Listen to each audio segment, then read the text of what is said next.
In this video, we are given an integral, and what we want to do is to create a power series that represents the integral, create a Taylor polynomial that represents that power series, and then evaluate the Taylor polynomial and evaluate the function, and then compare the two to see how close the Taylor polynomial approximates the actual function value at a given point.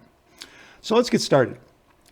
First of all, we're given this particular function right here.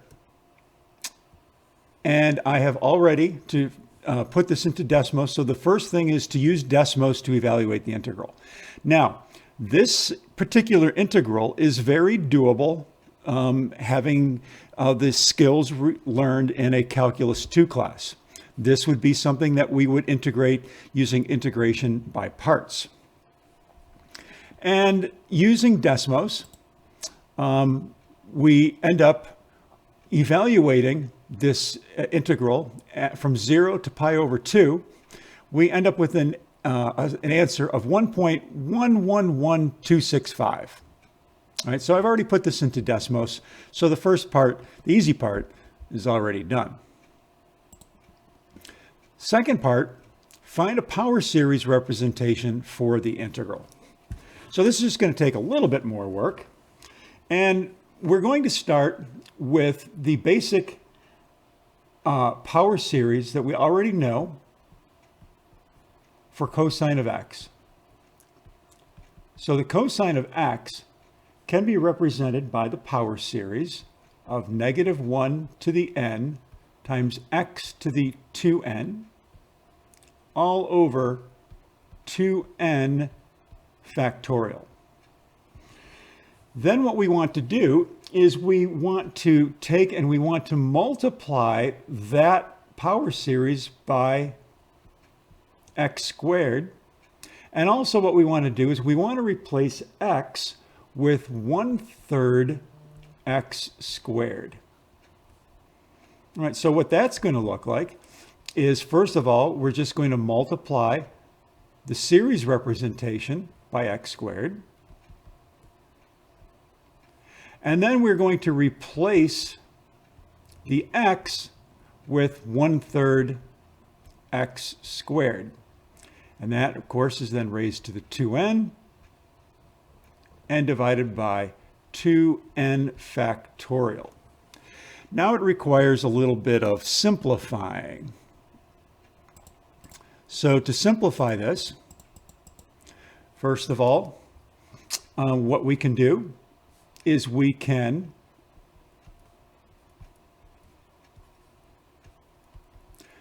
simplify the -1/3 x squared to the 2n. First of all, the numerator of the 1/3 is 1 to the 2n.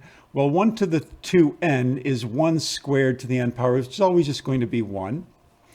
And then in the denominator, we're going to have a 3 to the 2n power times x squared to the 2n is x to the 4n power, all divided by 2n factorial.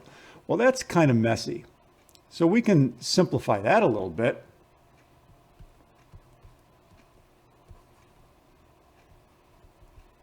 By taking the 3 to the 2n and putting it in the denominator. So we'll have x to the 4n, and taking this right here and putting that down in the denominator. So we have 3 to the 2n in the denominator times the 2n factorial. Well, the next thing that we can do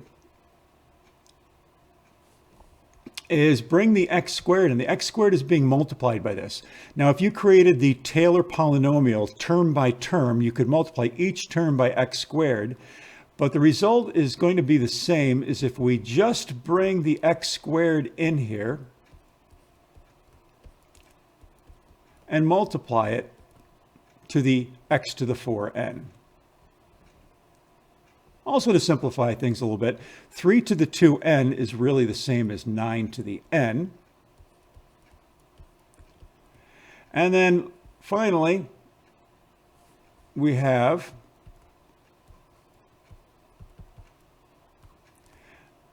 negative 1 to the n times x to the 4n plus 2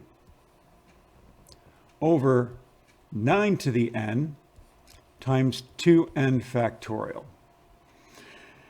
All right, so that is the same thing as x squared times the cosine of 1/3 x squared. Okay, this is the power series representation of the function. But what we want to do now is we want to integrate that function, right? So to integrate the function, we're going to integrate both sides of this. And we're going to integrate this. And so we've learned that to integrate this, all we really need to do then is use the power rule on the x part. So x to the 4n plus 2 using the power rule becomes x to the 4n plus 3. And then we divide that by 4n plus 3. And then, of course, we have the 9 to the n and the 2n factorial. So this is what we're looking for right here. This is the power series representation for the integral of x squared cosine of 1/3 x squared. Okay, so that answers the first part. Come up with the power series representation. The next thing that we want to do is to create a Taylor polynomial to n equals 5. That's what this means. T sub 5 means take it out to n equals 5. And then we want to evaluate that at pi over 2. So we're going to let n be equal to 0, n be equal to 1, 2, 3, 4, and 5. And when n is equal to 0, looking up here at this, negative 1 to the 0 power is 1. X to the 4 times 0 is 0 plus 3 is 3. So we're going to end up with an x cubed here. In the denominator, 4 times 0 is 0 plus 3 is 3. So we're going to have a 3 in the denominator. And then 9 to the 0 is 1. 2 times 0 is 1 factorial is 1. So this is our first term, x cubed over 3. When n is equal to 0, this is the first term of our Taylor polynomial. Likewise, if we go through and do this for n equals 1, negative 1 to the first power is a negative 1, so this is going to be a minus. And then x to the 4 times 1 is 4 plus 3 is 7, so we'll have an x to the 7th. In the denominator, we also have a 4n plus 3, so that's going to give us a 7 times 9 to the 1 is 9 times 2 times 1 is 2 factorial, which is 2 factorial. Then when n is equal to 2, I'm going to just go through and write it out. You can figure this out the same way. And so we're going to have 11 times 9 squared times 4 factorial. And then when n is equal to 3, we're going to be minus, and we're going to have x to the, let's see, that's going to be 15. And that's going to be divided by 15 times 9 cubed times 6 factorial. And then when n is equal to 4, we're going to be up to x to the 19th divided by 19 times 9 to the 4th times 8 factorial. And finally, when n is equal to 5, we're going to have a minus, and that's going to be x to the 23rd over 23 times 9 to the 5th times 10 factorial. And you can already see the pattern. If we wanted to go to n equals 6 or 7 or 8 or 9, we could do that. So this is the Taylor polynomial that represents the integral. This Taylor polynomial right here, t sub 5 of x, represents this integral up here. So that answers the second part. Now what we need to do is we need to evaluate that at pi over 2. Well, again, we're going to go to Desmos to do the evaluation. So I've already entered this Taylor polynomial into Desmos. And so that's going to look like this. So here we have it. T sub 5 of x is this Taylor polynomial. And notice we don't really need to graph anything over here, so I'm just kind of minimizing the graphing area. Here's my Taylor polynomial. Then all I need to do is evaluate the Taylor polynomial at pi over 2. And my answer is 1.111265, 84025. And so that answers the third part of the question. The fourth part of the question, if we go back here, is to compare results in 1 and 3. So we can do that in Desmos. The two results are comparable out to, at least 1, 2, 3, 4, 5, 6, 7, 8, 9, 10 decimal places. That's a pretty close approximation. So up here, again, we have the actual integral value by integrating the actual function and evaluating it. And then here we have the Taylor polynomial approximation, which are good out to, I think it was about 10 decimal places. All right, so this basically demonstrates how to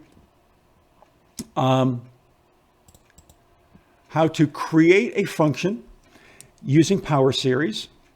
And in this particular case, we used a power series based on another power series that we already knew, the power series for cosine of x. If we wanted to determine the interval of convergence of this power series, we could do that as well. So to do that, we're going to use the ratio test. All right.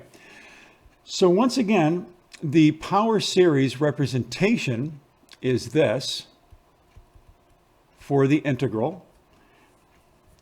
Now, let's see, instead of scrolling around, here we have it is -1 to the n times x to the 4n plus 3 divided by 4n plus 3 times 9 to the n and 2n factorial. So what we want to do is we want to use the ratio test. So we're going to find the limit as n approaches infinity of the absolute value of a sub n plus 1 divided by a sub n. And so, doing this very carefully, we're going to have x to the 4, take out the n, put in n plus 1, plus 3, and that's going to be divided by 4n plus 3, adding 1 in there, we're going to have 4n plus 1 plus 3. And then the 9 to the n becomes 9 to the n plus 1. And the 2n factorial becomes 2 times n plus 1 factorial. And then we are multiplying that by our original power series, or dividing it or multiplying by the reciprocal of that, which is 4n plus 3 times the 9 to the n, 2n factorial, all over x to the 4n plus 3. And also notice that I'm leaving out the -1 to the n because we're doing absolute values, so those are just going to go away anyway. So now the objective is to simplify this very, very, very carefully so as not to make any silly little algebraic errors. So hopefully I'm not going to make any algebraic errors, because if I do, I'm not going to go back and redo the video. All right.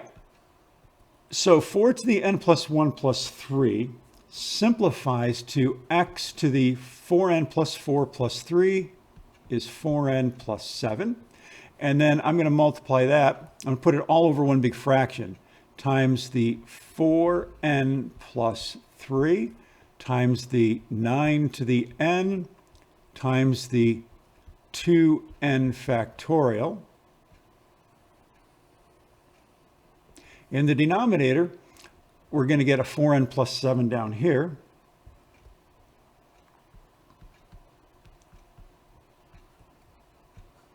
And then we're going to have a 9 to the n times 9. And here we're going to have 2n plus 2 factorial.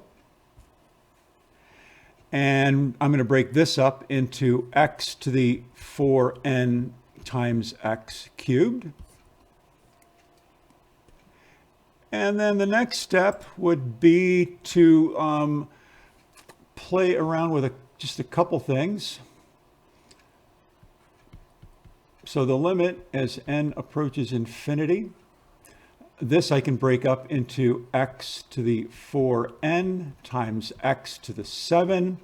Once again, I've got the 4n plus 3, nothing more to do with that, times 9 to the n, can't do anything with that, and the 2n factorial. In the denominator, I have 4n plus 7, 9 to the n, 9. Now 2n plus 2 factorial, we learned what we can do is we can create 2n plus 2 times 2n plus 1 times 2n factorial times x to the 4n times x cubed. And if you need to, I created a video on doing the ratio test with factorials and in particular how to manipulate these factorials as I just did. So you go back and watch that video. Now it's time to start crossing things out. And so we can cross a few things out here. This 9 to the n crosses out, let's use red. This 9 to the n crosses out with that 9 to the n, x to the 4n, x to the 4n, 2n factorials cancel out. And so it looks like what we're going to have left over is an x to the 7th divided by x cubed, which is an x to the 4th. So let's just bring that out front, times the limit as n approaches infinity. So this is gone, that's gone. We have a 4n plus 4 in the numerator, or 4n plus 3. And in the denominator, I have a 9, and a 2n plus 2, and a 2n plus 1. Oh, and the 4n plus 7. Don't forget that. Now, technically, I could bring out the 9 as well. I like to bring out my constants. Anything that doesn't have an n in it, technically, I like to bring out. As you're going to see, it's really not going to make any difference here. Let's go back to blue again. So this is what we have when we are ready to actually take the limit. 4n plus 3 over 2n plus 2, 2n plus 1, 4n plus 3. All right, now as we take the limit of this, we have basically an n in the numerator, and we have an n times an n times an n, so an n cubed in the denominator. Okay? If you just look at the leading terms. And so this is all going to go to 0. And so what we have is the absolute value of 1/9 x squared times 0, which is 0. So all of this is 0. And according to the ratio test, this has to be less than 1. Well, 0 is always less than 1. So therefore, a radius of convergence is infinity, And the interval of convergence is negative infinity to positive infinity. So what this means is that our given power series, way back up here, the power series that we created, if we create a Taylor polynomial that goes out an infinite number of terms in that Taylor polynomial, we will get an exact approximation of the actual integral. All right, so that is the ratio test. So in this video, I've pretty much brought together a lot of different ideas from chapter 6, using the ratio test to test for convergence, creating functions, integrating a function, and approximating functions using power series. Alrighty, I hope this was very helpful. Bye-bye.